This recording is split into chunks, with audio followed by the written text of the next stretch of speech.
আসসালামু আলাইকুম। আজকে ভিন্নভাবে একটা পটলের ভর্তা দেখাবো। আমরা তো পটল অনেকভাবে খাই, ভাজি খাই, এই সবজি হিসেবে খাই, একটু ঘন্ট করি বা মাংসের সাথে দেই, বিভিন্নভাবে কিন্তু খাই।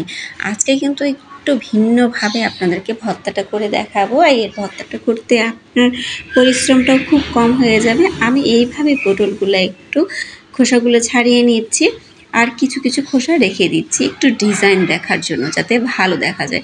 বাজার থেকে পটল কিনে এনেছি, রান্না করব করে আর সময় কুলায় উঠতে পারছিলাম না। আজকে ভাবলাম যে না, আজকে করেই ফেলি। এর মধ্যে কিন্তু একটা পটল আমার লাল হয়ে গিয়েছে, মানে পেকে যাওয়া শুরু করেছে। তাই আজকে মনস্থ করেই নিয়েছি, না আজকে আমার ভর্তাটা করতেই হবে, না হলে আর চলবে না, নাহলে আমার এই পটলগুলো ফেলে দিতে হবে। এখন সবজির যা দাম, সেই দামে যদি আমার ফেলে দিতে হয় তাহলে তো খুবই কষ্ট লাগবে। এখানে আমি রসুনের 4টা কোয়া নিয়েছি। রসুনের দাম বাবারে বাবা! আমি 2টো রসুন কিনেছি, 2টো রসুনের দাম 30 টাকা পড়েছে। আমি তো অবাক। এই এতটুকু আদা নিয়েছি আর এগুলো কাঁচামরিচ নিয়েছি। আমি এখন সবগুলো খোসা ছাড়িয়ে নেব। একটা পেঁয়াজও নিয়েছি। আজকে আমি শিলপাটার মধ্যে এগুলো ভালো করে এভাবে থেতলে নিব। থেতলানোর সময় কিন্তু একটু অসুবিধা হচ্ছিল, একটু চতুর্দিকে ছেটে যাচ্ছিল। তাই একটু সাবধানে কাজ করবেন, যাতে কাঁচামরিচের সমস্যা থাকে, মানে হাতে যাদের জলে, তারা একটু গ্লাভস পরে নেবেন। আমারও এই সমস্যাটা হয়, আমি বারবার গ্লাভস পরতে ভুলে যাই। তারপর শরীরের মধ্যে, আমার হাতের মধ্যে এগুলো চুলকাতে থাকে, মানে খুব কষ্ট হয়, জ্বালা হয়। আপনাদের এরকম হয় কিনা একটু জানাবেন। আমি এগুলো কিন্তু একদম খুব মিক্সড করে নিব না, সামান্য এইভাবে থেতলে নিব। আমি ঠিক যেভাবে দেখাচ্ছি এভাবেই থেতলে নিব। এরপর রসুন 4টা কোয়া নিয়েছি। রসুনের কোয়াগুলো এইভাবে থেতলে নিব। আর রসুন তো থেতলাতে গেলে একটু বেশি করে ছিটে চলে যায়, ফ্রুত করে উড়ে চলে যায়। এরপর আমি পেঁয়াজ নিয়েছি, 2টা পেঁয়াজ নিয়েছি, আর পেঁয়াজ 2টোও থেতলে নিব। ছোটো সাইজের 2টো পেঁয়াজ নিয়েছি। আপনারা যদি বড় সাইজের পেঁয়াজ নেন তাহলে একটা নিতে পারেন। পেঁয়াজটাও কিন্তু খুব ভালো করে ছিটে যাচ্ছিল। এরপরে আমি এই পটলগুলো এইভাবে থেতলে নিচ্ছি। পটলগুলোও কিন্তু আমি খুব ভালো করে থেতলাবো না, মানে এইভাবেই কিছু গোটা গোটা থাকবে, কিছু থেতলে যাবে এরকম। চাইলে আপনাদের বিচিগুলো, যদি আপনাদের অসুবিধা মনে হয়, আপনারা বিচিগুলো ফেলে দিতে পারেন। কিন্তু আমার কাছে এগুলো বিচিগুলো যখন আমি এভাবে থেতলে নিচ্ছি, বিচিগুলো কিন্তু অনেকটা মানে থেতলে গেছে, ওটা আস্ত ছিল না, তাই খাওয়ার সময় একটুও খারাপ লাগেনি। এখন আপনাদের যদি বিচিটা খারাপ লাগে তাহলে আপনারা চাইলে বিচিটা ফেলে দিতে পারেন। আমার কাছে মনে হচ্ছে বিচিটা থাকলে বরঞ্চ ভর্তাটা বেশি ভালো হবে।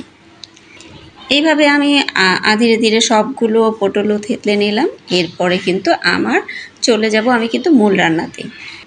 এখন আমি ফ্রাই প্যানে সরিষার তেল দিয়ে দিলাম। একটু সরিষার তেল একটু বেশি করেই দিলাম। ভর্তা মানেতে সরিষার তেল, একটু কালো জিরা দিলাম। এই ভর্তাটাতে একটু কালো জিরা দিলে একটু ফ্লেভারটা অন্যরকম লাগবে, খেতে খুবই ভালো লাগবে। এই যে আমার সেই শিলপাটায় থেতলে নেওয়াগুলো এক জায়গাতেই আমি এগুলো এখন দিয়ে দিলাম। দিয়ে এখন সুন্দর করে কিন্তু মিক্সড করে নেব। কালারগুলো দেখতে সুন্দর লাগছে, তাই না? সবুজ কালার হলে দেখতেই ভালো লাগে। এভাবে আমি সুন্দর করে মিক্সড করে নেব। যেহেতু সরিষার তেল দিয়েছি, সরিষার তেলের সাথে যেন সবগুলো ভালো করে মিক্সড হয়ে যায়, আর আমার এটা যেন একটু ভালো করে সিদ্ধও হয়ে যায়। এই পর্যায়ে আমি লবণ দিয়ে দিচ্ছি। লবণটা স্বাদ মতো দিয়ে দেবেন, আর যদি প্রয়োজন হয় তারপরে পরে একটু চেখে আবার লবণটা দিয়ে দিবেন। আমি এখানে ছোটো চামচ দিয়ে 1 চামচের মতো দিয়েছি লবণ। এরপরে নেড়ে চেড়ে কিন্তু ভালো করে মিক্সড করে নিয়েছি লবণটার সাথে। এরপর আমি ঢেকে দিব। আমি এখানে কোনো পানি ব্যবহার করিনি। ঢেকে দিয়ে আমি কিছুক্ষণ 5 মিনিটের মতো ঢেকে দিয়ে রেখেছিলাম। এর মধ্যে কিন্তু আমার এটা ভালো করে দেখতে পাচ্ছেন মিক্সড হয়ে গেছে, তেলের সাথে তেল বের হয়ে যাচ্ছিল। এইভাবে অনবরত একটু নেড়ে নিচ্ছিলাম।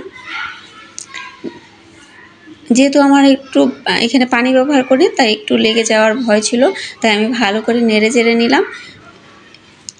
এখন কিন্তু দেখতে পাচ্ছেন যে আমার এটা অনেকটা মানে সিদ্ধ হয়ে এসেছে। এরপর আমি আরেকটু ঢেকে দিয়েছিলাম 1 মিনিটের জন্য। বেশিক্ষণ ঢাকিনি, 1 মিনিট শুধু ঢেকে দিয়েছিলাম।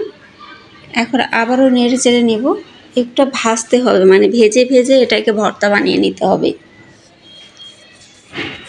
যেহেতু এখানে পানি ব্যবহার করেনি তাই এর স্বাদটা কিন্তু অন্য রকম হয়েছে। ভর্তার যে স্বাদটা এই যে দেখতে পাচ্ছেন, হ্যাঁ এমন হয়েছে। আমি এর পর্যায়ে কিন্তু একটু জিরার গুঁড়া দিয়ে দিচ্ছি, একটু ফ্লেভারটা যাতে ভালো হয় তাই একটু জিরা দিয়ে দিচ্ছি।